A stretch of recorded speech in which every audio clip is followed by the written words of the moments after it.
sawa na utu bila kuhakikisha kila mtu anaishi kwa haki sawa.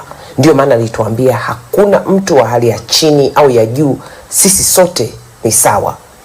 Mtasoma mengi kuhusu wasifu wake, taaluma yake, mafanikio yake mengi, tuzo na shahada alizowahi kupata maishani. Lakini sisi tuna bahati ya kumjua kama baba, mlezi na mwalimu wetu wa maisha. Tulishuhudia kwa karibu hata baada ya kazi alivyoendelea kujali watu aliokutana nao. Hakuna mtu aliyewahi kukutana naye mwenye shida ambaye hakujaribu kumsaidia, iwe kumtafutia nafasi ya masomo au kazi, tiba au ushauri tu wa maisha. Hakuwahi kuwa tajiri wa mali, lakini alikuwa tajiri wa watu na mahusiano.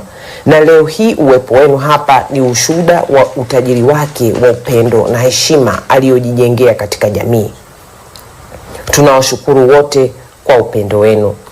Kitu kingine muhimu alichotujengea baba ni kuwa na imani na hofu ya Mungu na kuwa mwaminifu maishani. Uaminifu na uadilifu wake si wa kutilia mashaka.